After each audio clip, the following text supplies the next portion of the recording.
cover anything unless you have questions. Can we do something on branch prediction? Sure. What would you like to do on branch prediction? Can we run a computer simulation? Like we have a computer with branch prediction, like 3 gigahertz clock, has like 2 levels of cache, some RAM. I don't know. Well, multi-levels of cache is getting into memory, and Right. are you saying performance on a whole system? Yeah, performance on a whole system and how branch Is that predicting. good for people? We want to do performance on a whole system?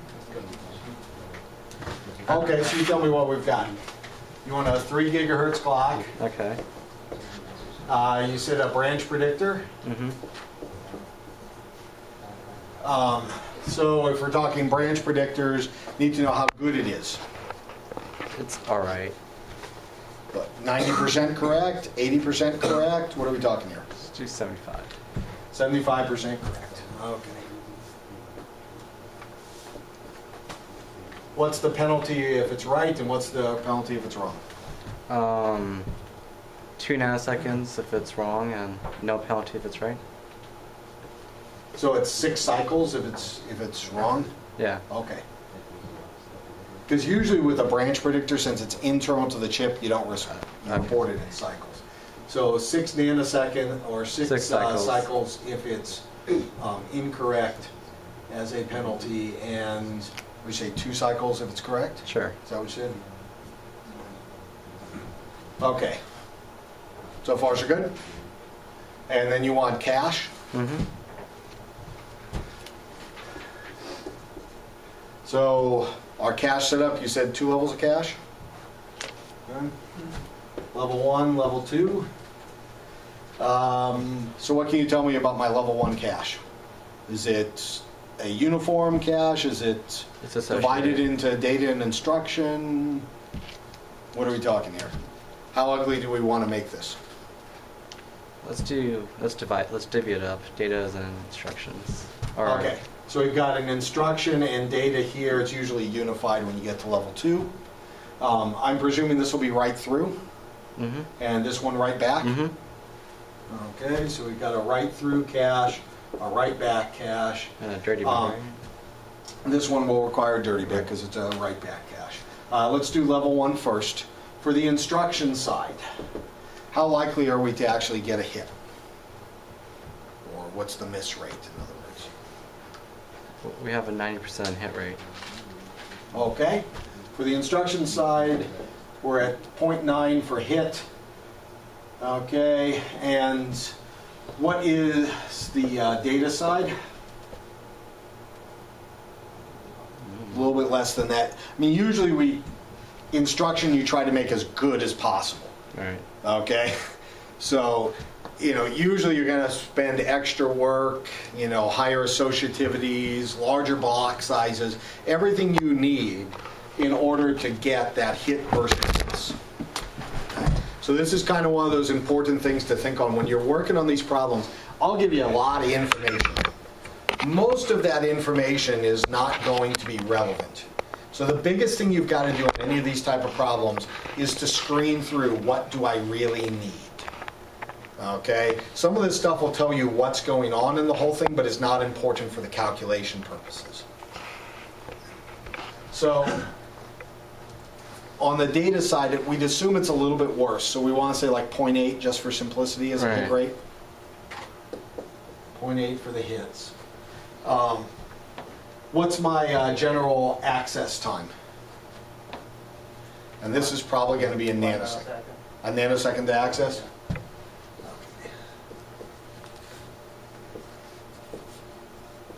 Now we have to ask the question, are we dealing with blocking situations here? So we want to have blocking. How big is the blocks, and is it the same for both? Maybe 4. 4 words per block? Same for both? Yeah.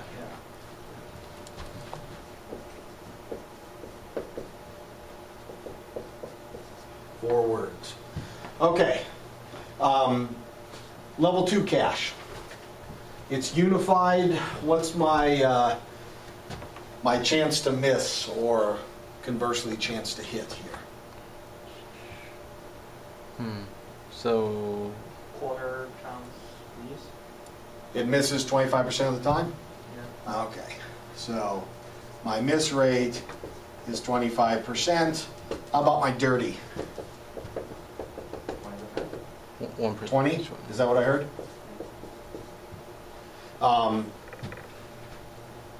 Do we have a victim buffer or anything like that for this? Sure we do. Yeah.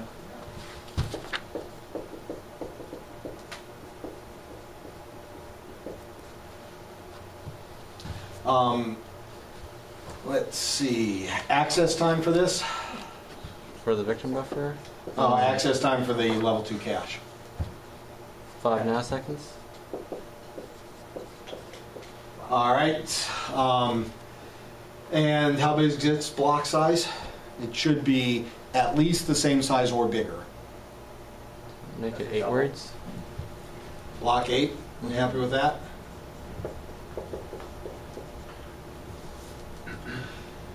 All right. Can I continue past writes on level 1? I should ask that one. Yes. Because you've got a victim buffer. Right. So I stand a chance of continuing past writes Right. at that point. I just stick it right into the victim buffer. So we like continue past writes? Yes.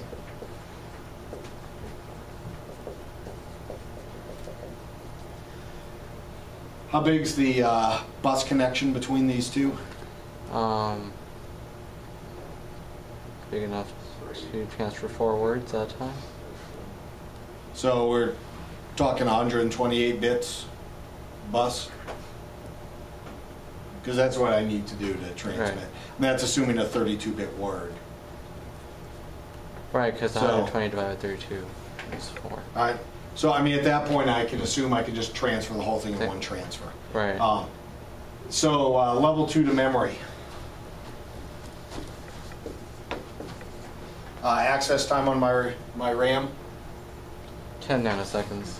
That's fast. 50 nanoseconds. 40, 50 would be reasonable. So you'll take 50. Yeah. Actually done all powers Access of equals 2. 50 nanoseconds. Do we have a burst write? Yes. Which is about what, 1, 2 nanoseconds? 2 nanoseconds. 2 nanoseconds. That's pretty fast. Well, this initial one is slow So- because you have to get it from RAM. This is fast because you're getting it from cache. Okay? So this reflects the cache speed of level 3 cache that's on that RAM module. This reflects how long did it take to set up the addresses and pull that data from RAM into the level 3 cache that can then spit it out. So there's an initial delay to start accessing the RAM, but after that bandwidth takes over. And so the cache dominates at that point. So that's why this is usually bad, and this is usually impressive. Because you're seeing RAM here, you're seeing cache here. Let's see, 2 nanoseconds burst. How wide's my bus?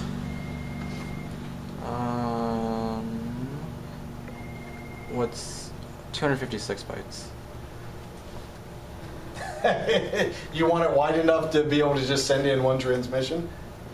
Yeah. That's boring. Okay, 128 Let's bytes say, also.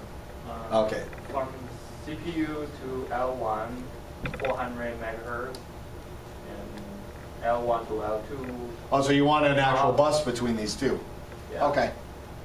So we could do that.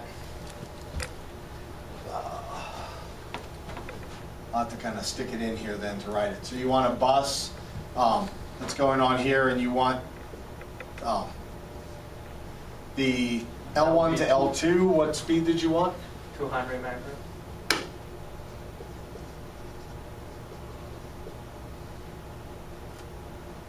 .200 megahertz, and you One. guys still happy with the 128, or is 64, or what?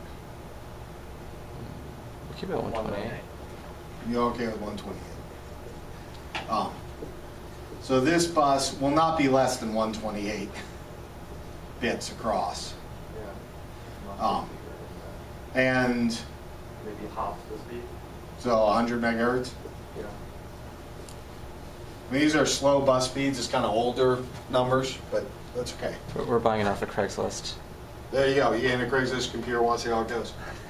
Okay, we good with our description? All right. The only other things I need is I now need to know something that's more on the software side than the hardware, which is how frequent am I going to access these things? Right? So, for instance, for the branch prediction as it goes in, how often do I do a conditional branch? What's the industry standard? 15%? 15% is a good programmer. 20% is kind of not so good programmer. So, you know, and it could vary a little bit by problem size, but that's kind of nominal zones. So access is 20% of the time. 20%. And then I need to know for data writes versus reads, loads versus stores. All right, so I should load more than I store, Right. usually 4 to 5 times. So what do we feel comfortable on this? Stores about 5% and loads somewhere 20 to 30%, is that fair? Yeah. Do you have any preference, 20 to 30, 20. 25? 25. I could right in yeah. the middle. My remaining instructions, are we assuming they're perfect? Ideal. Awesome. All right, so when I start this out, you know, I usually tend, it doesn't matter, you either start top down or bottom up, whichever way makes you happy as it goes. I think it's kind of easier going bottom up, but just paying a little bit of attention to what's going in. So what I'm going to need to do whenever an access comes in, I have to fill up that 8 words. All right? So assuming we're a 32-bit number, I've got 2 to the 8th bits I have to transfer. My bus is 2 to the 7th wide. So I need to do 2 transfers.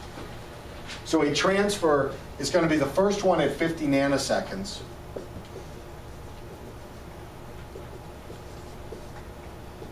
And then a second transfer at 2. Now this is a lot of times why people will stick a 64-bit bus in here. Just as a note to you, the difference if I were to cut this bus in half is I would get 50 plus 2 times 3. So it's 52 nanoseconds versus 56, and I cut my bus in half. Doesn't seem to make a huge difference, does it? Right. Right? So that's why it's often okay to get away with a slightly smaller bus as long as you've got a good burst. If your burst speed is not good, it depends on what's the ratio between access to burst. When you only have one transmission on a burst, I got this really big savings. Right? It's kind of like going to a store and they say, hey, the first one you buy is going to cost you $50, but then you can buy as many of them extra you want for $2 a pop. Right? And so at that point, you usually want to buy a few more at the cheap rate because that kind of brings your average down without, you know, horribly overspending on things. Now, it's a lot better than to kind of buy and save a little, you know, whatever, you know, stick the discounted stuff in the freezer or whatever and use it later. And so, you know, same thing that goes for us on this. You know, we're looking at a difference here. This is 52 nanoseconds, and this is 56. So I just mention that to you as it goes. I mean, of course, obviously, if all things are equal, heck yeah. You know, I got tons of money. Give me as many wires as you can. But remember, wires are expensive for us beyond just cost. Right. It also costs us Timing. space on our board and all kinds of other stuff. Could I have used that same space to accomplish something better? Most likely. So it's just a thought in your head. Now, the reason why I mention that is I have sometimes put on questions where I've said, why did you choose this type of a thing?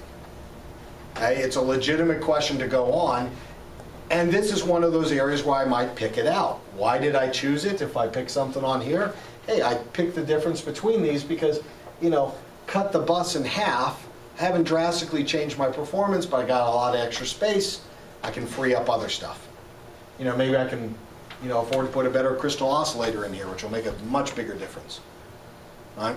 Because your bus speed is going to make a bigger difference.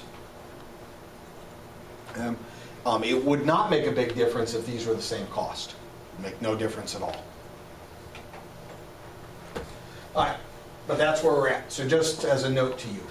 Okay, so we've got our time to access RAM. Okay? Now, when we're considering this, I've got my initial 50 nanoseconds that comes in here. That's if you're doing it straight, but I have a bus. And that bus right here at 100 megahertz, how much time does that take? It's 10 nanoseconds, right? Or 1 over 100. Right, which is 10. So once I get it together, that's to access it, then we're saying it's 10 nanoseconds to transmit. Now the burst rate on this is 2. I can overlap it. This is the cache getting things ready. But it cannot transmit on the bus till here. So the second you give a network in, you can calculate this number. That's ideal. That's assuming the network is fast enough to actually handle the transmission. The second you give me this, you gave me a slow network. I can no longer assume the network is quick enough. The second we gave you a bus? Yeah, because you gave me a bus. Now I have to check, does your bus work? Otherwise, I can assume that you have lumped in your network times into the these burst. times. Okay. Right? But if you give me a bus, you've told me you have not lumped your network transmission times into these. Okay? So this is one of those trade-offs. So realize if I don't give you a network, guess what? It's all taken It's care of. all wrapped up in. It means I tuned it enough that it doesn't matter. And usually what I do is I would tune my transmission so the bus is actually operating at 2 nanoseconds of transmission. Right? So, assuming I'm doing double data rate on my clock and stuff like that, which is one other possibility here, you could actually have a DDR bus. What that means is you do 2 transmissions per clock cycle, effectively making about a 200 megahertz, which gives you a 5 nanosecond slide on here. Right? But normally you would pick the 2 nanoseconds and you'd say that's the time between transmissions. If it's a double data rate, that means that you're 1 over 4 nanoseconds. Right? As you're going on to there is a transmission time, which is about a bus of 250 megahertz. Yeah. So 250 megahertz or faster would be sufficient to support this. Right? Because right now this is going to finish and it's going to have to wait to transmit. Technically you haven't said DDR, although I might assume it just to keep my times from being ridiculous. But at this point I've got 50 plus 10 plus 10, which 70. means my actual time. This is just if I had a good bus. With a slow bus I'm at 70 nanoseconds. I have to take the worst. So my worst one is 70, and so that's the one I'm going to pick. Does it make sense why that works out? Right. So the 2 gets lumped in right This there. is the transmission of the first. This is the access of the second. Okay. I can transmit While while you're looking up the other okay. one, right? This is pipelining. So we're used to pipelining as an idea. So, this was access the first, access the second. Transmit the first. I can transmit the first while accessing the second. But I cannot transmit the second while transmitting the first. I've only got so many wires. So it has to wait till it's done. So in that case, I've got 50 plus 10 plus 10, 70. So my alternate time with the network is 70.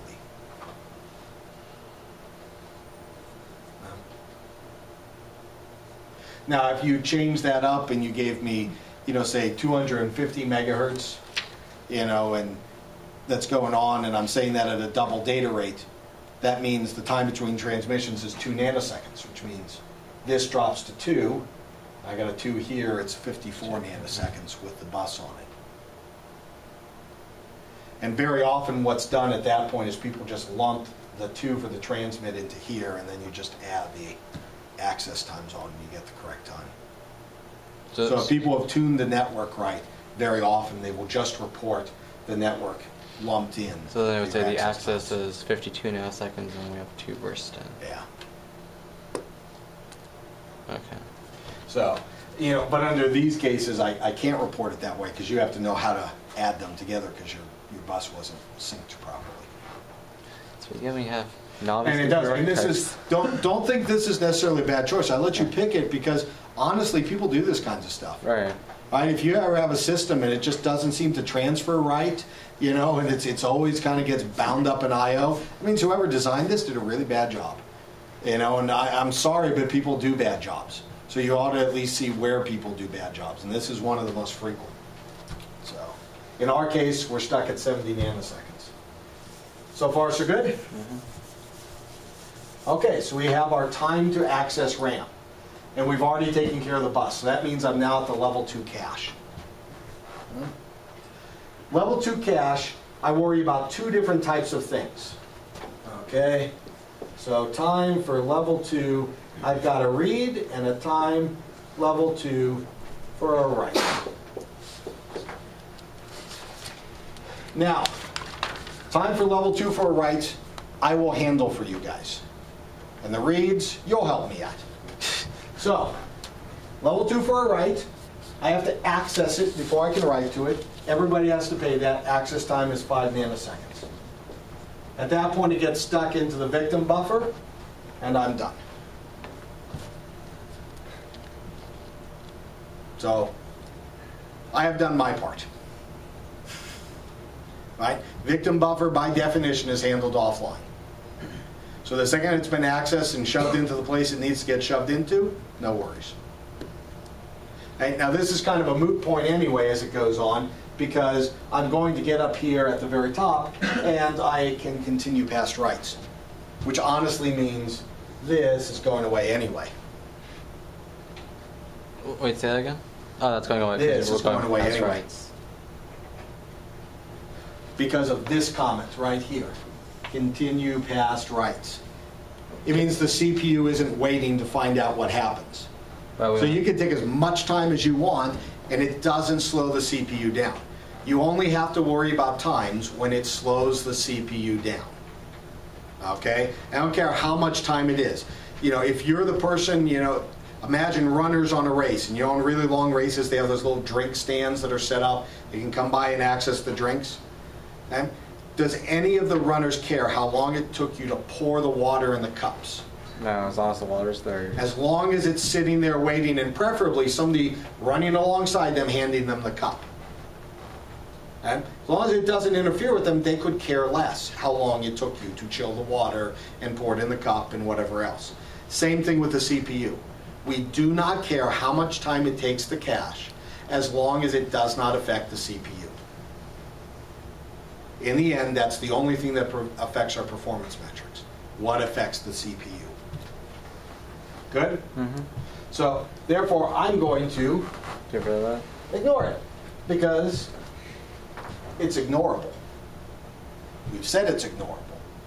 Therefore, I only have to worry about reads, and that's your part. That's 5 nanoseconds. Okay, so it's 5 nanoseconds to access. Plus the penalty when we miss. Yeah, so therefore I have to include, 70. No, 25 miss rate is 25. times the time to access RAM. So now I have to access my RAM, which is 70 nanoseconds. Anything else I have to add in? No. No. Why no this time? Don't I have dirty bits? Don't I have to write back? But we're continuing past writes.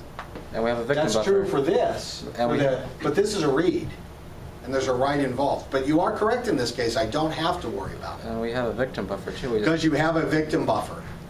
All of anything that gets hit, that gets shoved out of cache, rather than pay for the dirty bit, because you gave me this, this means you don't have to worry about the dirty. The victim buffer will take care of those dirty for you.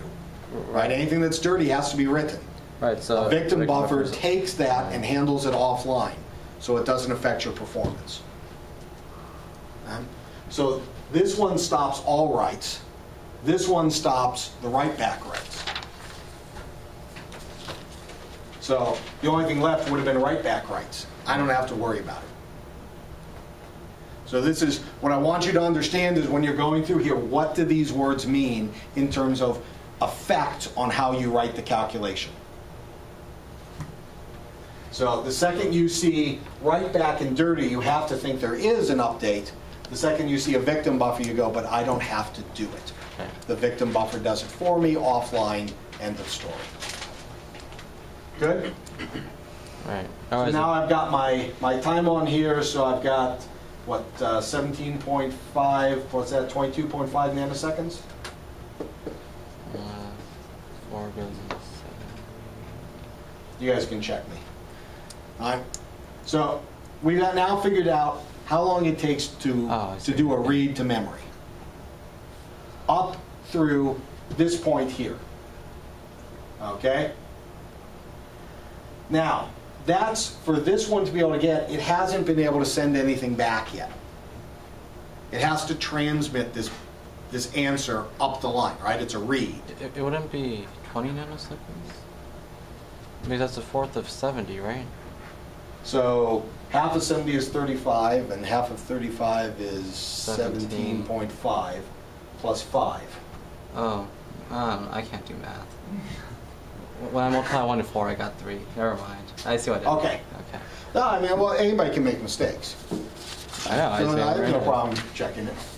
Right, so this is the amount till this one has the answer, but it hasn't sent it back up. So we do have to add in the time for the bus transmission, because you gave me a bus. How long does that bus transmission take? 5. 5 nanoseconds, because it's 200 megahertz clock. 1 over 200 megahertz is 5 nanoseconds. So we've said it's a 5 nanosecond transmission that goes on. How many transmissions do I have to make? 2. From RAM to the cache, right? No, okay. Level 2 to level 1 is Oh, 4. 1. Right? It's 4 words, which is 128 bits, and the bus is 128 bits. So it's 1 transmission. All right. So this is for the level 2 cache to get it. So I'm writing it this way because most of the times I don't give buses on finals. Thank you. The reason is, it's just, I mean, it's that, but the number of times that, now you have to add this one extra number in there all the time tends to just slow people down. And it's, doesn't add an awful lot of intellectual promise. And like I said, this one is often wrapped into here, the access time. The access time usually wraps in how long did it take to send to me and send back to them. Assuming I got a hit, could I answer in that time period? So again, usually it's tuned well. I would probably prefer this one at 400 megahertz. And the reason is that would allow me to send down my request and come back, and the total round trip time would be 5 nanoseconds, which is conspicuously the access time. So that would make sense as an access time. So 400 nanoseconds as a minimum, or 400 megahertz as a minimum, maybe a little faster. And if you notice, most buses are faster than that when they're going in, because it gives you a little bit of time to do the calculations too. So if we're calling this bus in here, we technically have to call it 27.5 nanoseconds. So far, so good? Mm-hmm. Now we're knocking at L1's door. So let's get the time to get into L1. Now we have to separate. Right? Reads, writes, and instructions. Right? Writes is 0, right? Because we're continuing past. Because you continue past the writes. So that's the whole point of it. The CPU doesn't even slow down. It just throws its write out the window, and you're supposed to pick it up and take care of it. So it can keep on going. So the writes are gone.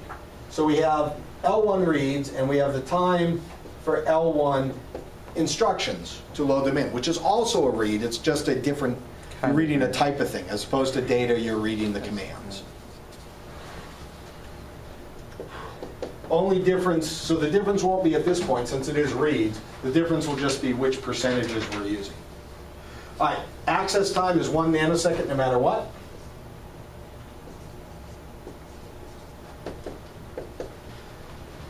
What should I use as my miss rates? Base cost, miss rates, penalty. Oh, What our is the miss formula? rates are for the reads. For the instructions, it's 0.1. For the other one, it's 0.2. That's an ugly 8, but it's an 8. All right. So, data, it hits 0.8 of the time, which means it misses 0.2 of the time, which is 1 minus hits. Now, everybody specified to me as hits. Notice pretty much nobody ever does that, right? We always specify as misses. Now, I usually just put it right as a decimal for you. What you will actually get if you read specs in industry is they will give you the number of hits out of 1,000.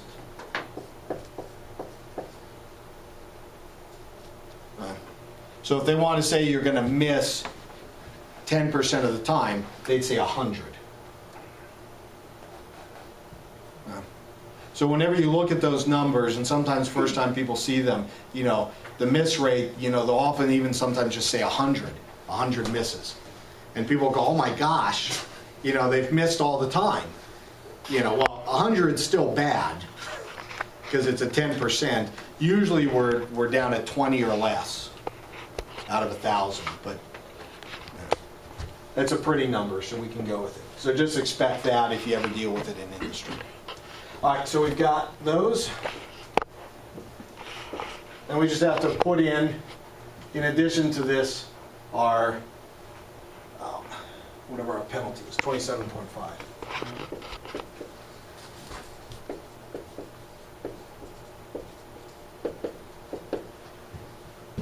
All right, so this one gets 3.75. And that one goes to, what, 6.5?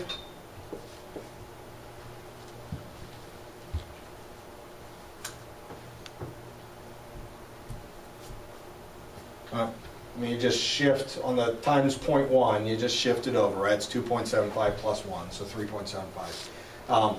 You know, the 0.2, the point shifts over, it's 2.75 times 2, which is 5.5, plus 1, 6.5. Yay? Okay.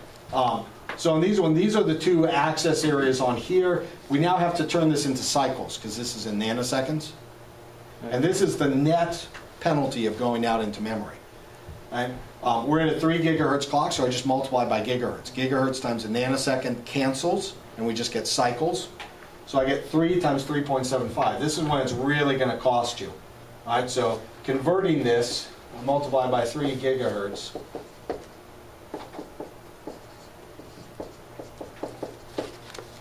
And this one's going to go up to, what, 11.25?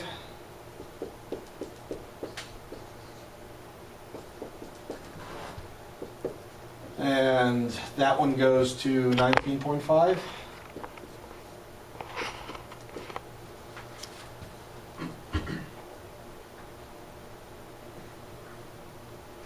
Fair?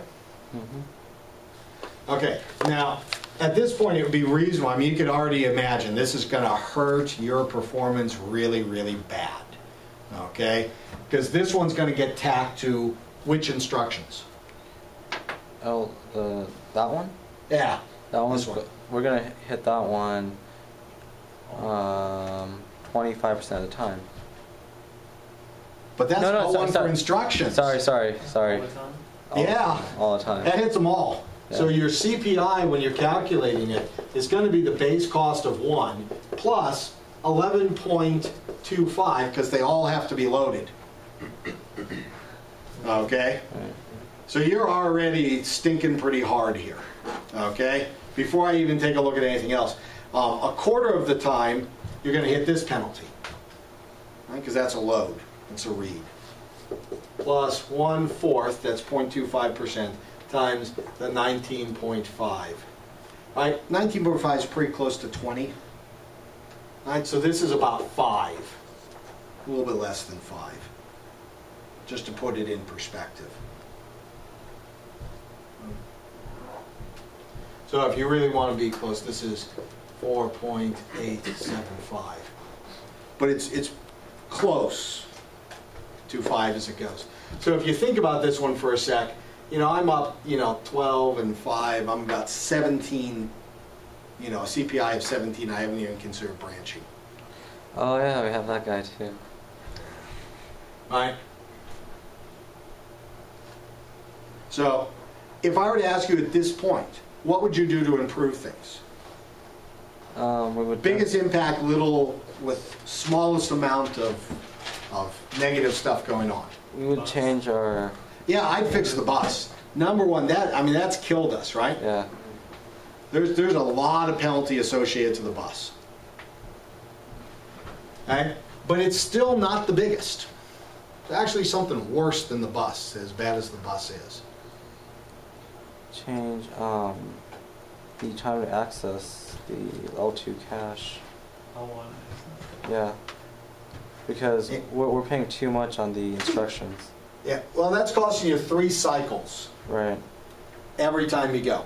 So of this cost here, right, 3 of this on both is access time to L1. Pretty much. Right. So that's fairly significant as it's going on. So that's a pretty big one. So you might want to consider working on this. Usually we try to deal with overlapping for it. But I'd actually argue there's something else I'd even worry more about. Let's see. Because that's 3 out of 11.25. Our hit rate? That's lousy, Oh, well, yeah. right? Your miss rate is 10%. Right. Let's Right? get down. A decent cache for something that's around, for an instruction cache is usually down around 1% for L1. For instructions, because think about it. How often do your instructions follow a pattern? Oh, 90% of the time. Load we're next 10%. instruction. Yeah. I mean, there really should not be a very high miss rate that's going in here. I'd be tempted to increase my block size. So this is background stuff, how I would do it. I'd increase that block size on the instructions. Okay, well, I Your guess there's- average size of a loop is about 5 instructions. So if I shift up to, say, 8, or maybe even 16, I'm guaranteed pretty much to have your entire loop happen inside The of my right. cache. That miss rate, just by changing that block size, is probably going to go from 0.1 to probably about 1.5. What big C is that? Yeah. What's it? What, you know how you have the 3 Cs? What do you call that? Oh, you mean for the collision? There's actually kind of a few more than that. Yeah, there's like- Right, the cold stuff is not really the problem here because we're assuming we're warm. Right? So, and often people talk about collision and contention. This one I'd add as an extra one beyond that. This is what I'd call C as crappy design. Okay? Because really what you're dealing with here is you need a larger block that's going in here. And it's just more that you're trying to use the fact that there is locality on them. And usually you have a really big block size for your instruction. So it's not like on the 3 Cs, one of them is capacity, right? Or- Yeah, well, I mean, capacity you could kind of stick in as part of this as it goes. You could say, hey, look, the When you want capacity of off the the block blocks, wasn't yeah. big enough. But what I would emphasize is there are kind of certain minimum designs that are done out there that we know you don't go below this. Now, sometimes on a test, I will deliberately do this. I will go below them because you will then get to see why do we not go below those. Okay? And this one actually illustrated a bunch of things why we don't want to go below them. Right? So I was actually somewhat happy that you picked numbers that didn't work out nicely. Because more than anything else, you're probably not going to be building these type of things, but you might have to appraise somebody. Right? Should I buy this system? Was this a good design? This is a fairly common thing somebody with an, a computer science degree or a computer engineering degree will often have to do. Right? Everybody wants to know, should I buy this machine? Is it a good deal? Will it work well? Right? If it's just your friends, they may be ticked off at you, but not necessarily the end of the world. Right. But in your company, they can fire you if you're picking bad machines. I mean, it just doesn't go particularly well. So you want to know what to look for. And like I said, on instructions, since it's so ordinary, right, you almost always go to the next. And then the only time you get out of that is on branching. But most of your branches are either going to branch 5 instructions back or about 3 to 4 instructions forward. And that's within our cache size because we have 16 words now. If you block it, you're pretty much guaranteed to do it, which means I'll keep hitting. Right. Okay? So I just make it a little bit bigger. So in those cases, that's kind of where I would hit at. And if you think about this, this is 0.1 of what was coming before. Right? So of what's happening here, I had 27. Right? So if I could cut this down to 0.01, I would go from 27 to 0.27. Right. Right? Which essentially is cutting me down about, 2.5 times 3, 7.5. Right? So imagine if I could come in here and cut 7.5 out of both of these numbers. Significant Yeah. improvement just by reblocking my cache. And only doing that on the instruction side. That's why we usually split instruction and data. Because the requirements for the two are usually pretty different. Data, you might actually have people who kind of chop things around. But on instructions, right, you're It's all pretty much forced sequential, into right. sequential. It's, and the better somebody goes, the smaller the loops are and the rest of it. So better people might even be able to get a better performance out of this. Right? When they give you these numbers of hit and miss rates and so on and so It's forth, the average. it's based on a particular user profile. Right? Better users will actually get a better profile. All right, so that's just some comments on where it could go. This is a big one to gain. This one is probably next. Buses is probably about third. If you improve those three things, you are probably going to look at, an improvement on this thing where it's, cuts it down to much more reasonable numbers. So then, Because if you think about it, if I just did this one and this improvement, I've already cut it down 10 cycles per each one. Right? So I would be down to that. It's a huge improvement right away. Huh? Now, I'd like to get rid of the rest of this, but I haven't even started touching the bus or anything else at that point. right. All right. But let me go back to our original problem. That's just kind of the side commentary. Again, those are fair and legitimate things for me to ask. What would you do different? We're good with this? Can I erase it? Yeah.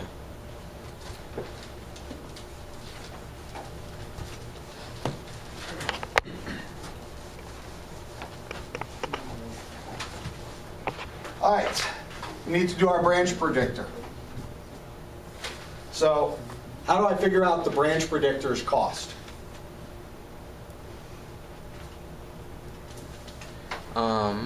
So It's a quarter, right? a quarter of the time we're right. Penalty is a quarter. Okay. 0.25% of the time, Oh, I'm we're going wrong. to be wrong. We're wrong, yeah. And what does that cost me? 6 cycles. Okay.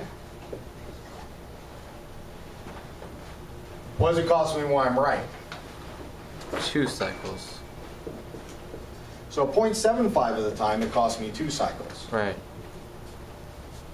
Right? That is the time for my branch predictor in cycles. Right? So this is, I guess I could call this the penalty of the branch predictor. Now notice, does this follow our format? We said base cost plus penalty or fraction times penalty. Does this follow it? No, because they're both really penalties, but Can I put it in that form? sure.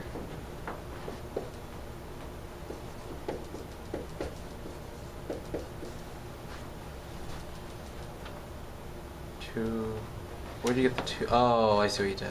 Everybody pays at least 2. Right. How much does this one pay above 2? 4. 4. 2 plus 4 is 6. Right? Everybody pays 2. Everybody pays 2. 25% of the time you pay an extra 4 above it. You can check it. It's exactly mathematically the same. If you want to think of it, I did distributive on this. If you prefer to Yeah. think of it this way, 0.25 times 2 plus 0.25 times 4. And then I associated these. All right? Or actually, that's a 0.75. 75 and 25. All right? Oh, sorry. No, I should do 25. And this would be 25, 25. right? So I've got 0.75 times 2, 0.25 times 2, right? The 2's are common. I factor it out. 0.75 plus 2.5 is 1. It's 1 times 2. 1 times 2 Is 2. plus 0.25 times 4. Same equation. So if you want to think of it that way, you could also write it in the way we've been doing it, which is base cost, everybody pays at least 2, plus how often does it happen? 25% of the time I'm wrong, in which case I'll pay 4 above that, which is just 6 minus 2. Whichever way you want to think of it, realize it doesn't change the equation. So if you happen to like writing it out as, the fraction times the cost for each one, awesome. If you like to think of it as base plus penalty or fraction times what is the penalty above and beyond, go right ahead. Write it whichever way you feel comfortable with. They are the same, I'll take it either way. Right, 0.25 times 4 gives me 1, so on average I pay 3. So 3 times a fifth gives me 3/5.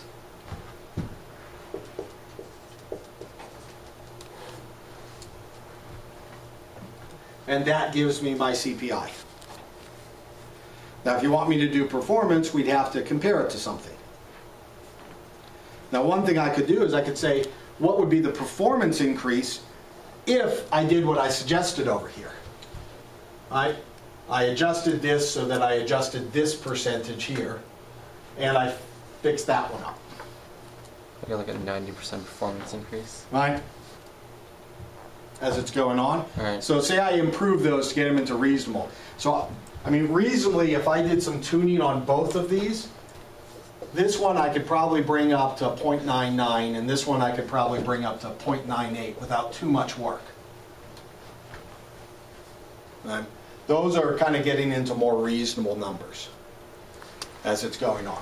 Like I said, this one is usually 1 or less, and this one is normally between 1 and 2. About 1 1/4, 1 1/2. So at 2, I'm really not pushing the envelope here. All right? If I made those changes, how would it change my entire design? What would be the performance improvement? All right? We just find out what was the cost of those. All right?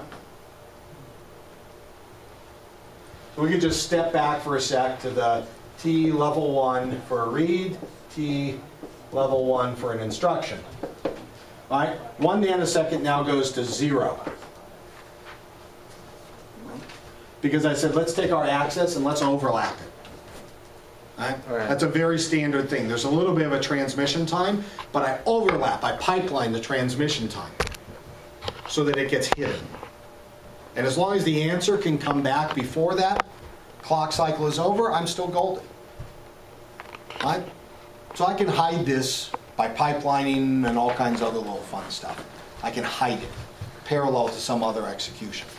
So I can make it look like 0. Okay? Realize, it doesn't mean it actually takes no time. It means it doesn't take any more time than I allocated for the CPU to do that. It doesn't, the amount of slowdown to the CPU is 0. Think of that runner again running. They got to pick up their drink. If that runner has to get in line to get a drink of water, you've slowed them down. Okay? If that runner has to jog off to the side, there's no line anymore, but they just have to grab the cup and run. Okay? You've slowed them down. If somebody is standing there with a cup of water and they see them coming and they run alongside them and hold the cup for them, you haven't slowed them down at all, have you? So that means it takes no time for them to drink, right? No. No, that's not what we're saying. We're saying it doesn't cost any extra time. They were already running while they're drinking. Who cares if it pours down their face? They ask for a second cup, right? It is not important. So realize when we're saying access time of 0, it doesn't mean it takes no time to access. It means there's no penalty associated with it. It fits within the time period. I've had people get confused on this, right? It doesn't. As long as my access time is small enough and I can overlap it with something else the CPU is already doing, then net cost is nothing. Just like our runner going alongside. If I can do something to keep them going, we're fine. Same thing with our CPU. Our CPU is the runner. So I can reduce that. Now we've got, what is our miss rates? Here I've got 0.02 to miss, and here I got 0.01.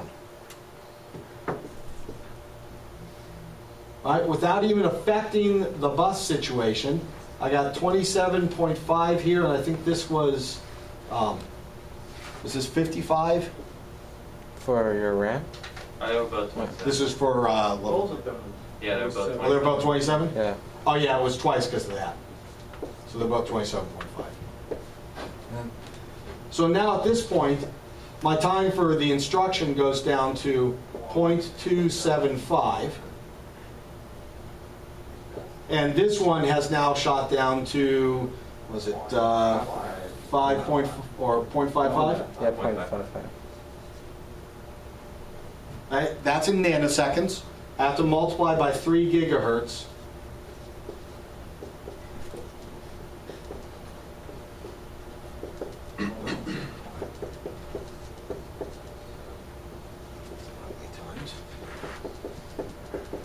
Okay, so that's 1.65. And this is half that, so 0.825. Huh? So the CPI for my new system is 1 plus 0.825 plus 1/4 of 1.65, and we still have the 3/5. We good? Yeah. So realize that was a simple thing. I make one small change. You didn't have to recalculate everything. You only had to change where it affected it. What can we say is the performance improvement here then? How do I get performance from knowing CPI? So you take the ratio. Take the ratio, which one's over which one? The old over the new. Old over new. Yeah, very good. Why don't I have to worry about IC or, Instructions per cycle? yeah, well, IC, the instruction count, or the clock frequency? That's already accounted for. Because it's the same. The only thing we changed Right. was the cache size. Cache size change does not change the program that's running or the frequency of the clock oscillator. We didn't change those. It's the same. So when you put them in a ratio, they'll just cancel out. It becomes 1. So the only thing we have left from our time equation is just the ratios of the CPIs. Make sense? Right, so this one we've got, whatever it is, it's 12.25. I got a quarter of 19, so that was, what did we say, 4.75 or 4.82. So got 12.25 plus 4.875 plus 0.6. So this one is 16, 17, right, 0.125, and the 6 gives me a 7. So this one's, the top is 17.725, if I calculate correctly. And that's 0.4125.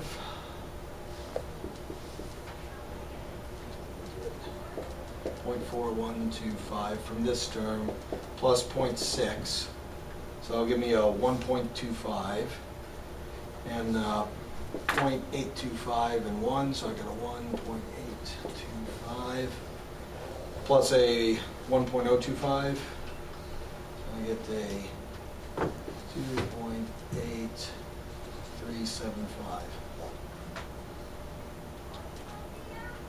Right. So this is pretty close to 18, and this is kind of close to 3. So you got This one's a little less, so it's you know, this one's actually going to be a little bit better than that one is small, but essentially speaking, I'm somewhere around, a little bit better than 6 times speed up on my CPU, because it's better than 18 over 3. So this is better than 6 as a speed up. So by doing that little change, readjusting my block size and overlapping my access to level 1 cache, 6 times speed up. Worth doing? Yeah. All right? Little changes that have big effects are very worth doing. And it's stuff like that that gives you your performance increases. All right? Now, we would still not accept this. All right? Because we can do better. Oh, yeah. Oh, yeah, because we can improve the buzz. I'm going to get this, I mean, in real life, I'd get this really close to 1. Right. Right? There's all kinds of other little special things. We haven't even got into performance tuning, you know, for that cache. I could performance tune this cache quite a bit bigger. You know. Things, for instance, like I could, you know, reduce my misses by prefetching data. Yeah, we can do right allocation. Or... I can adjust the allocation policies. I can put prefetch commands inside my code. So what happens is, you know, the miss rates drop even more, particularly at the next level down, which will hide things. We haven't even adjusted the bus yet. Right. I adjust those buses up, I'm going to shave a whole bunch off this. Because that bus is, you know, like somewhere around a fourth the speed of what we're running. I'd probably be running that bottom one at, probably this one I'd be close to 600, 400 to 600 probably in real life. You know, maybe even a little better on it. You know, so that one would probably be about twice. So that would be a huge improvement on those ones as well. You know, that would cut off 20 off the RAM time. 20 propagated through, you know, even through the percentages is still going to whack a bunch Right. off there. So there's stuff I could do, but realize that was a huge improvement. That's why I said those ones are the ones that are really big. Things that tend to hit at level 1 are going to be bigger than things that hit at level 2. Things that hit at level 2 will be bigger than things that hit at RAM. Because the higher up it goes, the less of these miss rates that you multiply by to hide them. Okay? By the time I've switched this to a 0.99, right, that means only 1% of the problems down here make it through. So, you know, at that point, you're really not paying an awful lot. That's why it drops so rapidly. Out of the factor of 10 I probably got, it's better than 6. You know, it's probably close to, you know, 7, somewhere in that zone. You're 18, right? About. So, we good? Does it make sense as an example? Right. All right. Any other questions? Oh. You know that the homework problem we did for like the snooping? Not off the top of my head. I mean, if you've got a particular problem that you would like to talk over, I'm happy to solve a problem that you want to talk over. But if the test is how well do I remember things, this is why I allow you guys cheat sheets, because I know I would never remember. Okay. Well, it doesn't really matter per se. You know, it doesn't have to be that problem. I'm just saying, like in the snooping problem or directory problem, you can go over. Some type of thing doing snooping? Yeah. Sure. Yeah. Is there anything on chapter 6 you could test us on? Oh, you didn't really go What's over chapter 6? the warehouse. Is that the stuff we did? Oh, at the very end, kind of coverage. So if I'm doing warehouse stuff at this moment is, you know, kind of heuristic, and you needed to understand it. So I kind of covered some areas on, you know, power issues are big, a little bit of structure. If I asked a question on there, it would kind of be more of a high-level analysis question. What would be involved in this? What would you do? Type of thing. You know, I could do that. Ask, you know, hey, look, you're coming into some company. They're asking you, you know, their current warehousing costs are X. You know, they are currently doing it this way. Could you suggest anything? Don't do that. But the problem, in my opinion, with 6 as it goes, it's material you need to know. Right. Because there are a lot of things that use that, and this affects cloud Google, computing and Amazon, costs yeah. and all the rest, and how do you assess it. But everybody does it their own way, and it's proprietary. So there's only some general heuristic rules that I can give you. And most everybody uses the general heuristic rules, but then they twist it their own way. Yeah. You know, because that's what allows them to have protection on it from somebody stealing their work.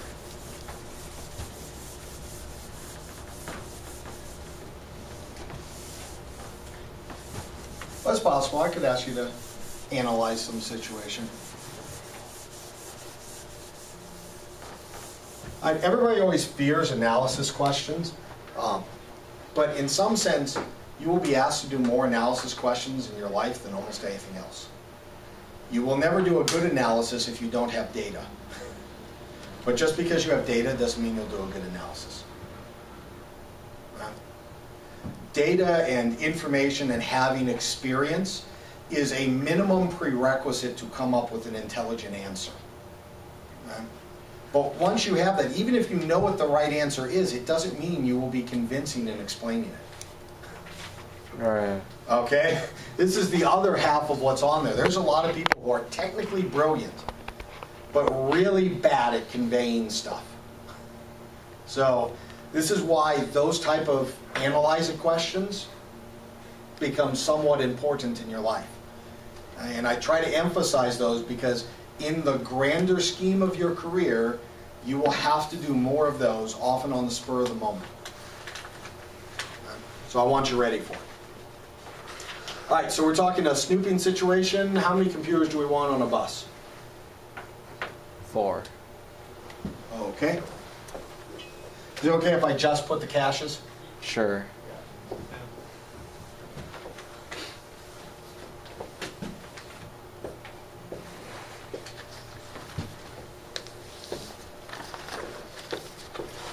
And we've got our RAM. All right. I'm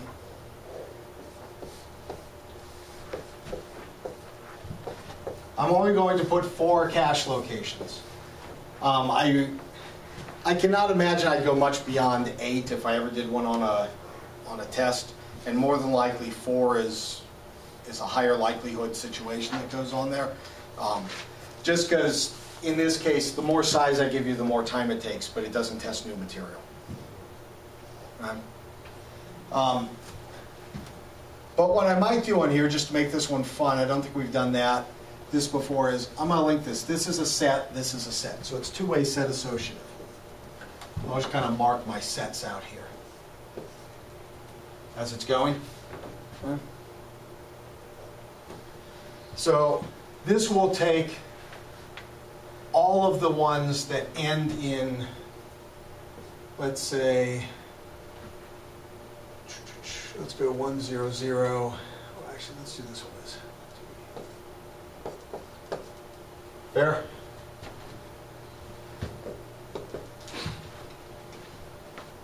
It's byte addressable, so the last 2 bits are always going to be 0. Because we're doing word size accesses on here.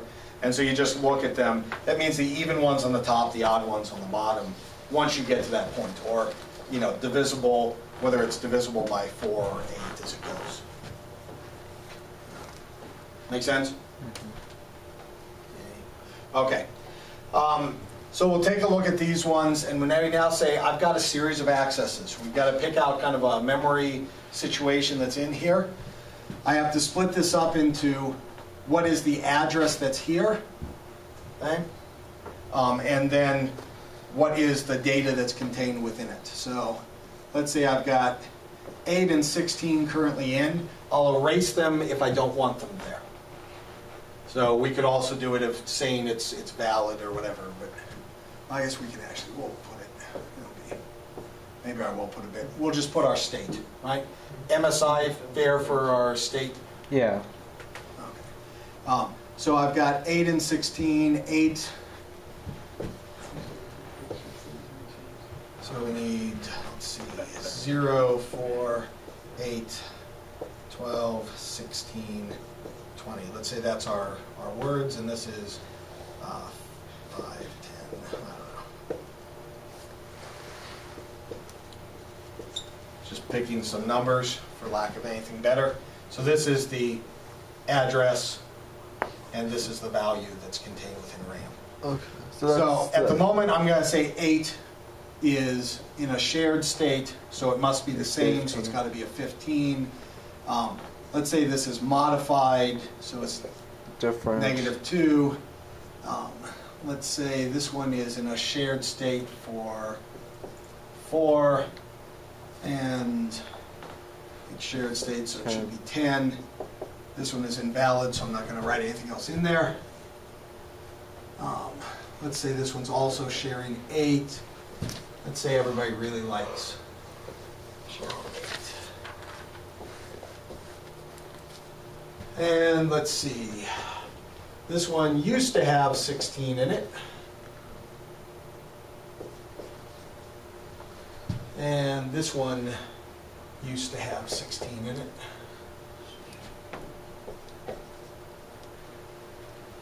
And let's say this one currently has 0 in it. And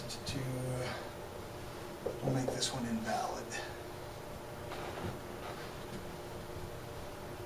I don't care what's in there. Let's see. Let's do shared on 4 here also. Let's say this one is modified on 12. And it's 23. And let's say this one is modified on 20. And it's at 4.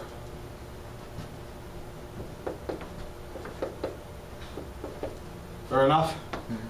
Standard MSI protocols we talked about as we were going through, basically what the book covered, what we talked about in class. We then have a series of commands that are going to come in, right? Accesses from the various computers and the resulting behavior.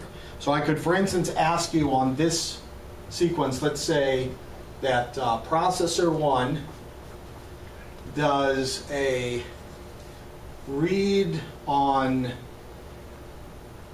let's say, 20. And then the next thing that comes in is processor 3 does a write to 8, and it writes the value of, let's say, 14. And then processor 4 is going to do a read to 16. Actually, let me do, 16 is fine. Processor 2 will do a read to 4. Fair enough? Now, I want to know, what's the state of everything at the end of this? Okay. Good? Any difficulty anybody wants to add in? Let's see. Because I literally just threw stuff up here. So if you have anything in particular you want that I haven't done. Are there any, what difficulties could we Well, run? I've tried to put in here, like on the 8, I'm doing a write. There's a lot of stuff that's at that. I mean, I can put another write in if you want. Okay. I can do a write on the other side. Let's say processor, let's say 4, do a write to, how about 4?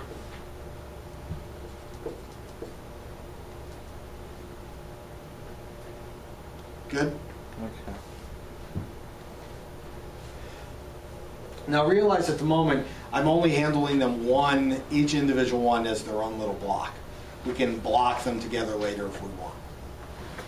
Fair enough? Okay. So the first thing I have to do is processor 1 is going to try to read 20. So I need to find out, is it in my cache? Processor 1's going to read 20. No, it's not. Right? It's not in here. So it's You look at the tag bits, it's not there. Right? So now I have to do a read. So it's going to have to put a read miss out on the bus. Where's the So, what's that? Where's the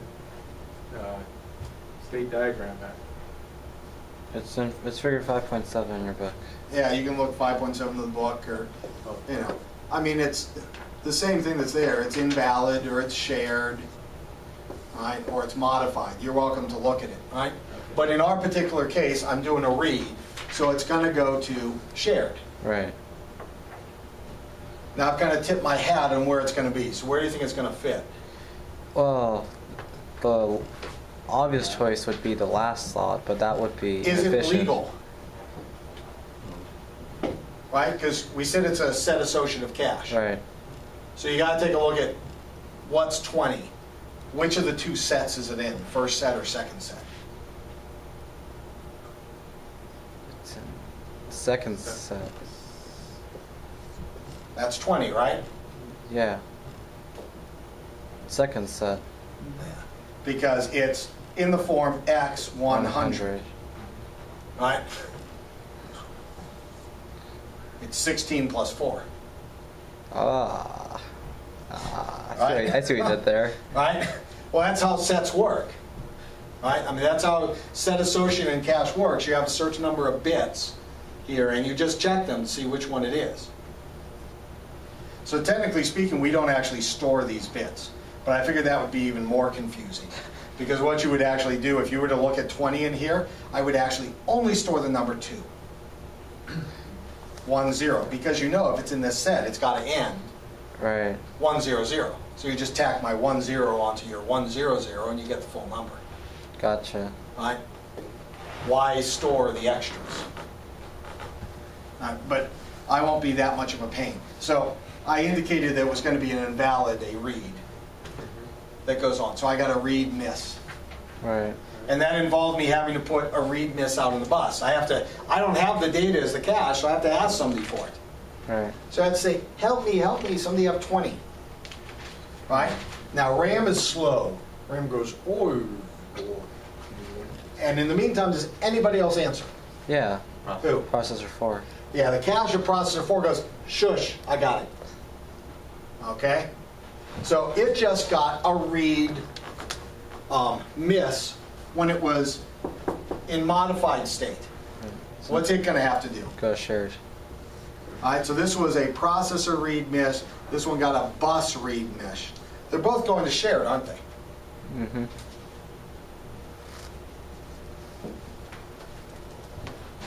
This is gonna be hard to keep up with you. It's going to write the 4 out. This one's going to say, oh, I want that. And it's going to take it. And it will also write it here.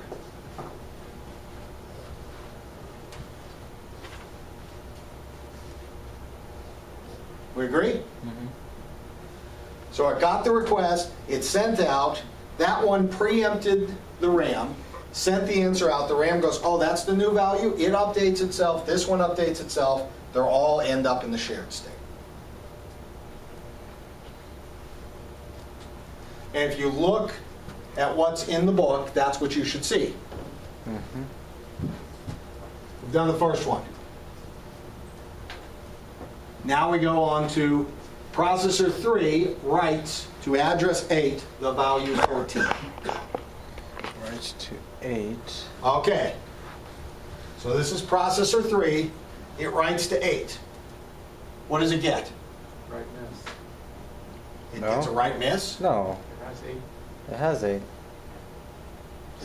It has 8. Yeah, it does. Oh, so now It's in shared state and it hit. right. So now it's gonna go modified. It's going to go to the modified state.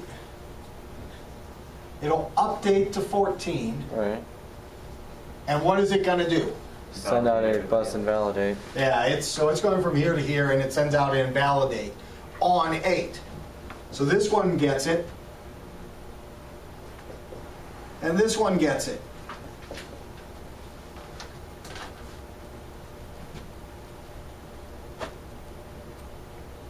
What about? Not yet. That one doesn't get it yet. No, RAM doesn't care. Yeah.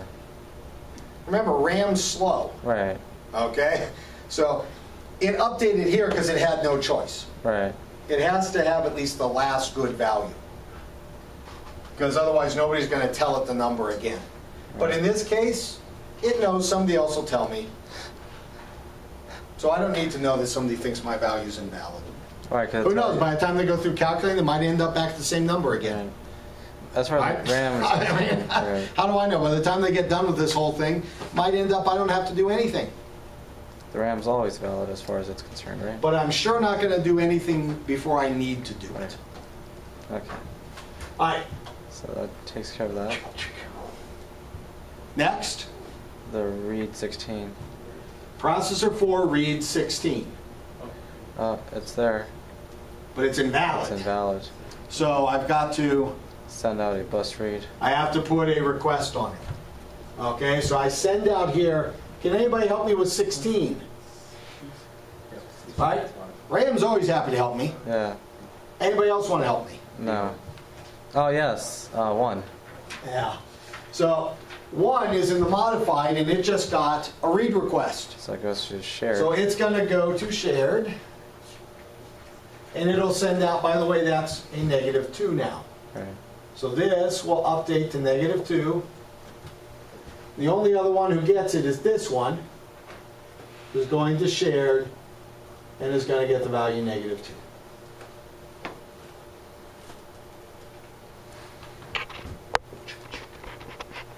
Processor 2 now reads 4. All right, It's 1, 2. this is processor 2, it reads 4. I don't have 4. What do I do? You get a miss. Miss, I'm going to put a read miss out on the bus. Anybody have 4? Yeah. Processor 3. But it's shared. So you gonna tell me anything? No. No, because who else has 4? 1. Processor 1. Now realize even if it was just 1, it wouldn't do it because it doesn't know. Right? It doesn't know if somebody else is out there. You don't want 2 people talking on the bus. You get Right. contention. Right. Right? So, You can't have 2 people talking at the same time. So when that situation happens, who wins? RAM. RAM. Okay? So RAM goes, I got your 4 for you. Or probably more like, oh, you know. So it sends the 4 out as a value 10. Right. Right? Where am I going to store that? And the second bottom part. Why? Why can I stick it here? Why can you see? Because, well, it's blank. But also, that's where it goes. Because it's 0, 100. Yeah, it's right 0, 1. That's 4, right? Yeah. It's as many zeros as you want out there. But it's of the form X100, where X equals 0. So it's part of this set. Notice, the 4s don't have to be all in the same spot. They just have to be in the same set. That's why you have to check everybody in the set. It goes to shared, everything's good. Last one. Processor 4 writes 4. It's 4 to 22. What? It writes to Oh, address 4, the value 22. Okay, so processor 4 is there. You can do it this way if you want. Puts a 22 into 4. Right, no, I get Does that it. make you happier? Okay, Okay, so it's going to come, it's a miss. right. It's going to go to what state? Shared. To write. Modified. It's writing 4, it's going to write its 22, and it's going to tell everybody, I modified, So- all the rest of you, Are invalid. lose it, right? So it's going to stick it invalidated on the bus. And everybody with a 4 invalidates.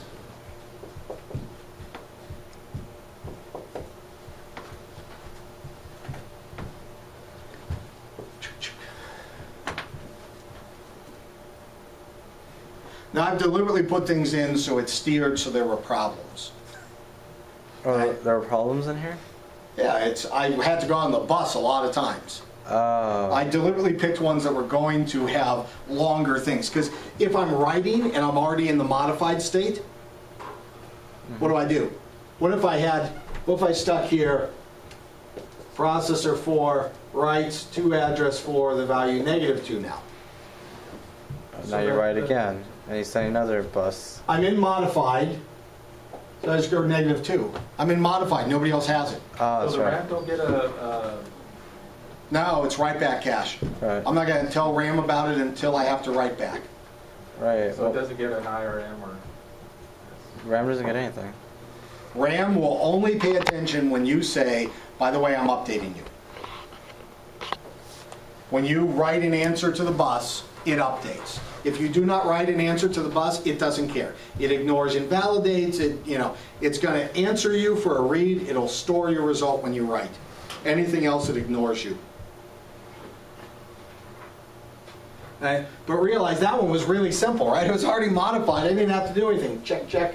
What if I did processor 3 read to 8? 1, 2, 3. Nothing. It hits. It gets its answer. Nothing changes, right? The CPU goes, oh yeah, what was that answer I just wrote to you? 14. Thanks. Right? That's it. It doesn't have to tell anybody it's modified. What if I had, processor 1 read 16? Done. It's shared. I don't have to tell anybody. I'm not sending out a party celebration. Hey, by the way, it worked, right? I mean, it worked. That's great. It'll send the answer right on up, and nobody else needs to be notified about this. Right? So I deliberately picked the ones that would cause some bus traffic here, right? Just to see, if we could handle bus traffic. And if I'm going to take them, I should take the worst ones. But realize I can make some simple ones too.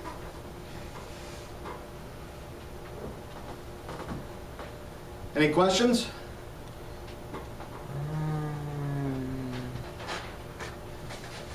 Can we go over a loop unrolling example? No, we can do anything about loop and rolling. Okay, can we do a loop rolling then? What do you want to talk about loop and rolling? Just, a quick review since we haven't done it for 3 weeks. Okay, what level do we want to do this at? Do we want an assembly level? Do we want to talk about it at, like a high-level language like C or C++? What do we Can we start with C++, break it down assembly, and then unroll that? And can we do Towers of Hanoi? Well, could we? Yes. Can I fit it in 10 minutes? No. Towers of Hanoi is easiest done in recursion. Okay? So it's not properly a loop, although since it is recursive, It's a recursive. you can write it as a tree, so you could write it as a loop. You can actually rewrite Towers of Hanoi as a loop. You tell me how many are in there, and I can prefigure it out. But imagine for a sec, let's just do something kind of high level. Let's say, for I equals 0, I less than n, I plus plus. And let's say I'm doing something really easy that, just AI gets assigned the value of BI. Really simple. I'm just copying something over. Right? I'm copying array B into array A, duplicating the array in essence. Right? We do it. Actually, you probably do this more than almost anything else you do. Whenever you pass something, By value. It's got to copy it. Right. If you pass by value, it must copy, so it does this exact thing. When you do a instantiation where it's a copy create, you pass an array to it, it'll copy the array you pass to it. So this is actually a fairly common thing. Now, let me ask you, parallel, not parallel? Parallel. I mean, in order to do this, you need to know, can I do this? Right. Is there some data dependence carried between the loops? There's no data dependency at all. Right? To loop unroll, I need to know, is there? Well, these are completely independent of each other. Right. As it goes, there's no requirement. At no point, well, partially also because this AI and the BI are just different as it goes on, right? But there's at no time will I write something that then needs to be write to somebody else, right? So they're just free and clear away from it. So I can unroll this as much as I stinking want. Well, you can unroll it n times, but... Yeah, as much as I want. Why would I want to do more than that's there? Right, well... Okay, so, yes, there is the caveat, you're probably not going to go beyond what's happening. Although we sometimes do it in powers of 2. Oh, and then we sometimes do go out, but we... And you go beyond and you just invalidate Right. the extra results. Okay, so when I'm doing this, this would be the same if I rewrote this as, for I equals 0, I less than n over 2 I plus plus, AI equals BI. This is the first half of the loop. And then AI plus n over 2 equals BI plus n over 2. And let's imagine for a second n is the power of 2, otherwise you can do the whole round down and all the rest of that fun stuff. But, you know, let's assume for just the sake of simplicity, because our main concern isn't that, you know, whether or not we can round down and realize there might be a modulo 1 left over, just to see if we group them up. So we'll just assume n even. Huh? Now notice, is this the same? As that one? Yeah, does it do the same thing? Yes. Hold You're on. saying yes because I wrote it. Yeah, no. That's how that, I mean, that's how I read that too. Yeah, that's Yes, I believe you've No, probably done hold this on. many times. No, Okay? no, hold on. 'Cause if I is 4, we get 3 there, but then would we get another 3? What if I was 10? 5, 6, hold on. Yeah, what if I was, no. This works, yeah, it works. This does the first half of the loop. Alright, This does the second half Yeah. of the loop. Right? That's why I did this plus n over 2. right. Right, so it starts it at the second half of the loop. Right?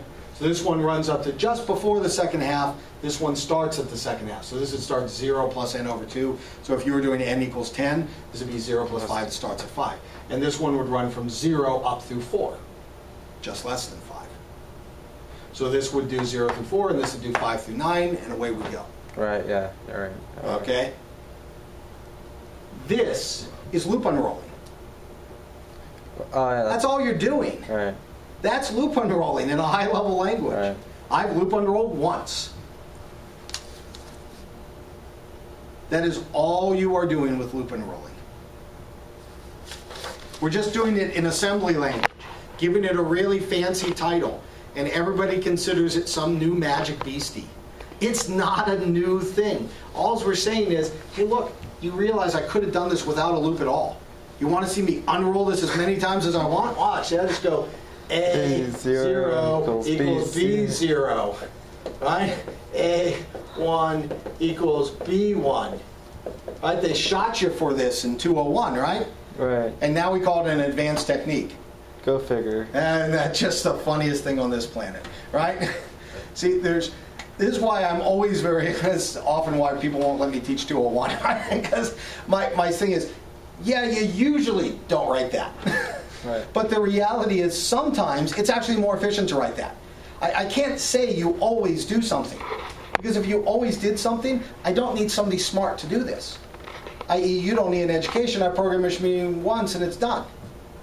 The very fact that you have to make a choice means I need an intelligent agent to do it. So you just need to understand why might the choice be made so you can make an informed decision when you do. Right? This type of thing, if it's parallel, I could stick one per thread and this is highly parallel. Right? If you took this same thing, you could generalize this pattern as just saying AI equals BI.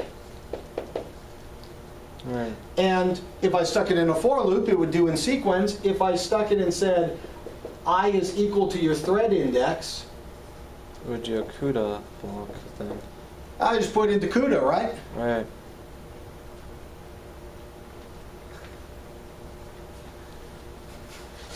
It's no different. This is for multiple cores. This is for CUDA. That's if you're okay with it being sequential. You decide, right? The number of times you can unroll safely and maintain the pattern is a question, because sometimes you use the earlier stuff for the later stuff. So it can't be done in parallel. Implicitly, when I wrote this, I could switch the order of them. But if it ended up being that A1 ended up equaling A0, I couldn't switch the order, could I? Right? If A0 was B1, Right, now they're we're just good. shifted arrays. Right, now we have Right. a dependency. right? I would have a dependency. I'd have a loop carry dependency, so I couldn't switch the order. Right? This is the assumption that the array A looks like this, and the array B is like this in memory. But we can actually unroll that. Sorry. You can unroll it, but you can't switch the order. Right, right, Right? Once I've unrolled it, I said I can put them in parallel. right. But if there's a dependence, I can't put them in parallel. They're sequential innately. So this is what the GCD test gives you, is how far until the first chance that they might not be independent of each other. How far till it might be that these arrays overlap. If the arrays never overlap, guess what? Parallel. They're parallel. Have fun with that. And if they overlap or in any way, shape, or form something they depend on overlaps, now you've got a potential problem. It's not necessarily a real problem yet. It's only a potential problem. Right? GCD test only tells you you might have a problem. It doesn't say you do. Right? Just because they overlap does not mean that they have a difficulty here. It's possible that they don't. What if there's two squares up here that's going on, and this one, I write this one down to here, or I write this one to the next one. As you're going in, I could end up having no dependence between them. Right? I could end up having a dependence between them. Right, but GCD just tells you may or you may It not. just tells you may. It's a possibility. It doesn't tell you it is. Right? If it tells you you're safe, you are absolutely safe. But if it tells you you're in danger, you're not necessarily in danger. Right. Right? Does that make sense? Mm-hmm. So that's all you're doing with your other loops. Now, if you want, we can write this as there and then unroll it if you want. Do we want to do this in assembly? Well, I just want to do the unrolling and it was more of the scheduling. Okay, so you want, I mean, in order for me to schedule something, I have to actually have assembly. Right. Right? I mean, C is pretty close to assembly, but it's not exactly at Right. assembly. So I'm going to start from the original one then. Do we all feel comfortable with the idea of loop unrolling now? Okay, so let's convert this into assembly. That means I need to decide where these variables are. Okay. Now, if it were me, I would actually suggest a slight modification to our code.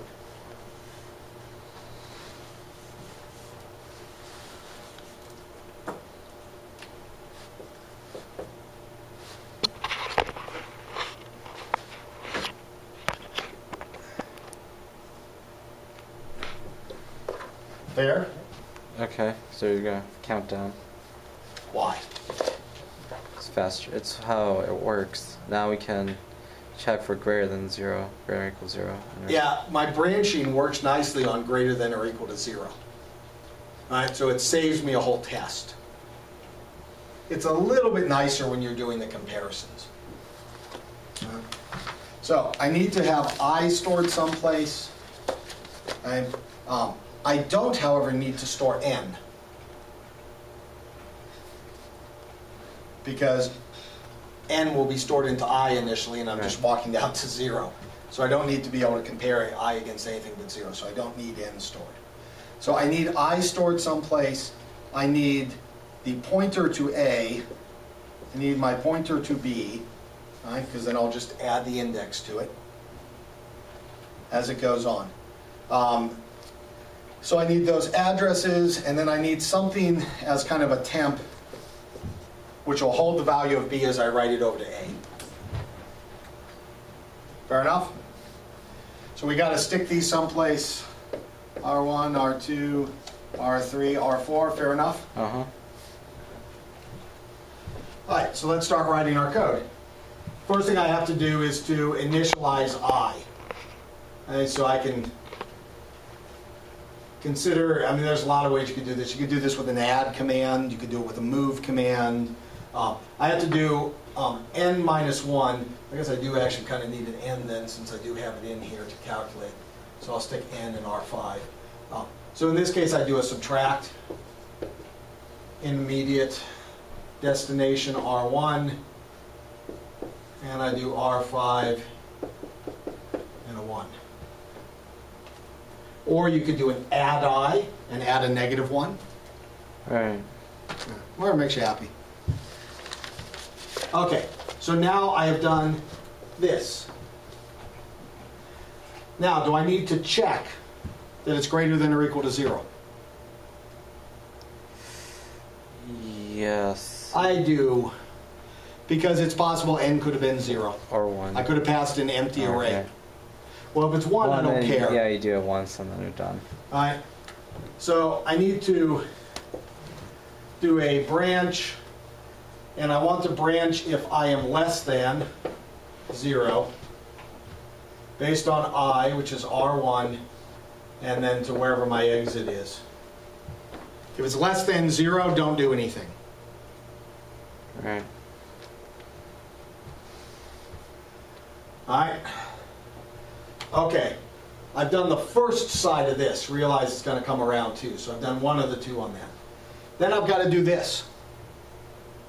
Right. What do I have to do first? This is the unrolled version, right? This is just First, we're writing the actual. Okay.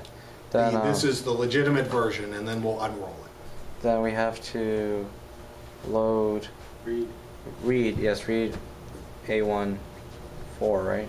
Or read 0 of R2. No.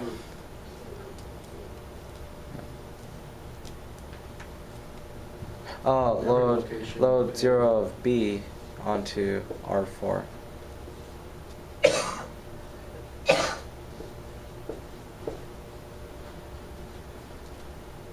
Right. Why don't I load A? We don't. We're gonna write to it. I'm gonna overwrite it. What? I don't care what it is. I'm about to destroy it. Right. Right? I mean, I'm reading B. I'm writing to A. I mean, unless you have morbid curiosity of what you're destroying, right? It's not necessary at this point, though. Okay, so I've loaded it. Now what do I need to do? Now we need to Store it. Store Very it. good. I'm doing A calculations. all right. I read it. I store it.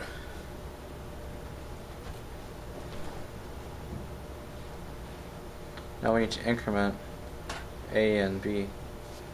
Now, we need to increment or decrement.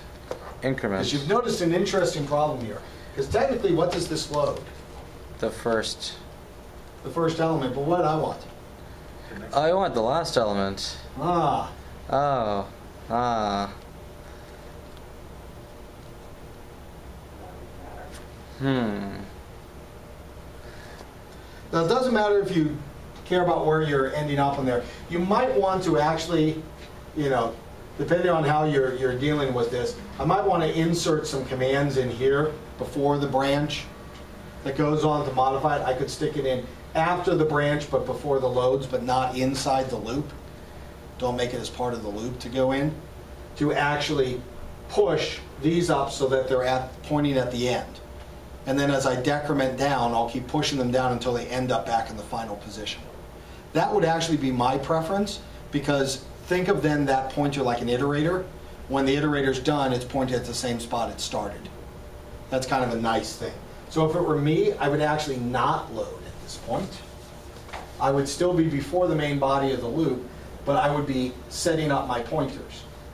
So I would just do an add R3 gets R3 and my I, which is R1. This is assuming that the width of your I is 1 in your whatever your read size is. If it's not, then you need to multiply, All right. Shift it. you know. So, yeah, this is a single, I'll put a comment over here, this is 1 byte wide data structure. If it was 2 bytes wide, I would add in the command to shift, left, By 1. logical, R1, R1, Right. 1. That would multiply by 2 and take care of it nicely. If it was 4 bytes wide as a data structure, like an int, I'd stick that one in just before it. Oh, okay. So that's assuming that R3 is 1 byte wide. This is when you take a look at how big is your data structure thing. I mean, it could be huger, right? That could be a struct that I'm making an array of. In Right. which case, I mean, I could have Tommy, and who knows how big that thing could be. Structure could be arbitrarily large. So I just commentary on that, right? So.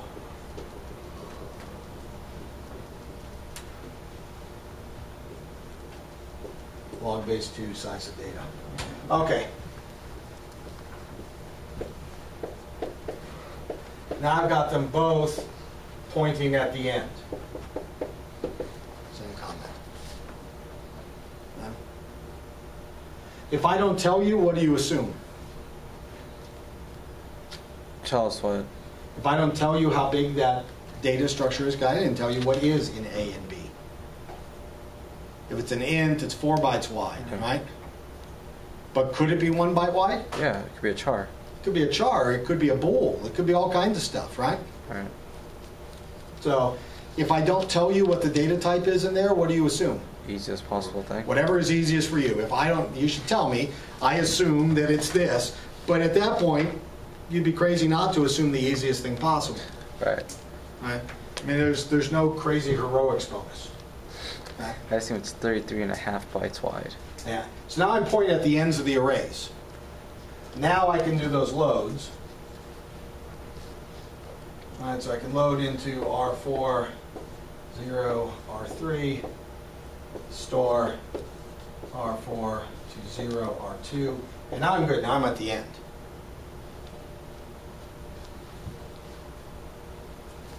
I'm going to erase my comments so I can get higher up because I see people trying to peep to see what the next thing is. All right, now I have to decrement those.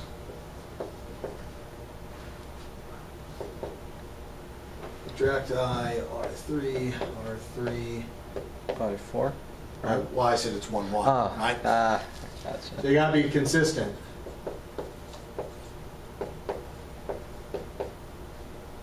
You know, or you can add -1, whatever makes you happy. All right. I need to, at this point, decrement my I also. Right.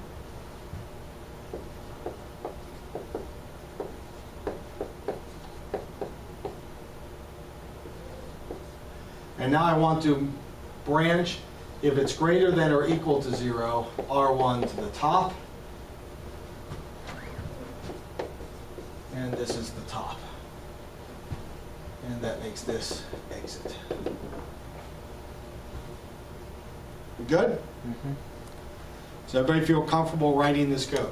Yeah. As you can see right here, I subtract R11, that's this, and then I do my branch greater than or equal, that's this. Right. This copy is this part right here. Right. So these 4 commands are what does the copy. Right. That technically copies, and that sets you up for the next one. So this is why I say you can't exactly do it. It's pretty close to what you would have in C if you read it, but you would have missed these commands. All right, good? Mm-hmm. All right. Now, I need to see if I can unroll this. Now, we know this is independent, but I would actually do the GCD test. And if we're doing it in this particular case, can I intelligently write a GCD test first? No, Aren't they arrays? they're not affine. What do you mean? That fits that? It's 1 plus 0. That y equals mx. All right? So, but these are both of the form, right? The index inside here, it's 1i plus 0 for both of them. Isn't that affine? No. It is. That's affine. Is it? Oh yeah, it's mx plus b, right? But it's just MX. I mean, it's linear. So. Who cares? Plus B, yeah. The issue here is, remember, we said that it has to have an affine index, and they have to be overlapping. They have to point to the same area of memory. If they don't point to the same area of memory, I don't care. It could be affine all day long. All right, yeah. If they're pointing to completely different segments of memory, you're only trying to find, can they ever refer to the same location in memory, on the left and the right? That's really what you're checking. Can the left and the right ever refer to the same location in memory? If they could, but you're not sure, because it's a complex formula, but they overlap, now all of a sudden GCD test makes some sense. Right. Right? But in this case, we had said A and B are completely disjoint memory areas. The second I say they're disjoint, I don't have to write GCD test at all. I just say there's no chance for an overlap. They're disjoint memory locations. If I'm taking from B and I'm writing to A and they overlap each other, now I've got to check. Right? So if I could say, like, the pointer to A star, is equal to B star plus 4. Right, now. Now all of a sudden I can, because I can do this. AI, right, is equal to A, right, and it would be I minus 4, right? Because B plus 4 is A. Oh, So A minus 4 has to be B. All right. Got it. Now there's a problem, yeah. Now there's a chance for a problem, Right. because I got something here and something here that could be the same. So now all of a sudden you have to check to see, can I run into an issue? And GCD test will tell you, yes, you can. And with a size 1, it'll tell you you've got a safety you can unroll 4 times. After the 4th unroll, all bets are off. Right, because that 5. Because of that 4, right? This is 0, that's 4. You'll run into it. These are both stepping 1 at a time. So they'll overlap after 4 steps. Will that be an issue? Maybe, maybe not. Right? One direction it's an issue, the other direction it's not an issue. Right? But, I'm safe no matter what up to 4. Good? So I'm curious, how would that work if we did I equals 3? That would be A of 3 equals A of negative 3. Well, you would find GCD test when you put in here would say it hits. Okay. Right? Because your least common multiple is 1. Right? And 1 divides everything. Okay. So GCD test goes, danger, Will Robinson, danger, right? So you're potentially in trouble. And then we look, when could they first hit? And the first 4. hit is 4 later. It's the difference between this index and that, the offset. So, that just tells me I've got a potential change of 4. Gotcha. We good? Mm-hmm. Okay, but in this case, right, we don't have this. I already told you A and B are different. That's why I'm copying them. All right. Okay? Right, I mean, if they're the same, why? Yeah, that's all I do is re-index the dumb thing. Or just don't do So it. I told you this one was disjoint. So at that point I can utilize this fact that it's disjoint and therefore say it. But that means there's an assumption. I need to tell somebody, you cannot use my code if your arrays could overlap. Right? Because the second I unroll this, I'm making an assumption. Right, the arrays don't overlap. Yes. All right. So I can now unroll this as much as I want, but we should write the data dependencies in between. All right, so I've got 1, 2, 3, 4, 5, 6, 7, 8, 9, 10. Now only 5 through 10 are actually inside the loop. So they're the only ones I'm really going to worry about unrolling. So I look at the dependence between them. Is there a dependence between 5 and 6? Yes. Yep. What type of dependence? Right, read after write. Read after write. It's a true data dependence. How about 7? No. Well, there's a real data. That's actually a typo, and Yeah. nobody called me on it. So 2, 1. Oh, I had it right here. But Okay. I assumed you did it right too. Never assume. Right?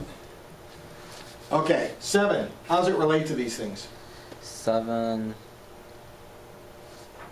It doesn't. Well, it can't go before 5. Yeah. Right. Right?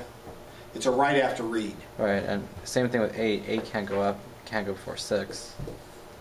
Right after read. Okay. How about 9? 9 is that one. 9's not dependent on anything. How about 10? 10 is dependent on 9. It's a read after write. And that's I draw it all the way down at the bottom because that's my branch. Right. And nobody goes past my branch. Now, let's say I want to fit this in a 2-processor machine.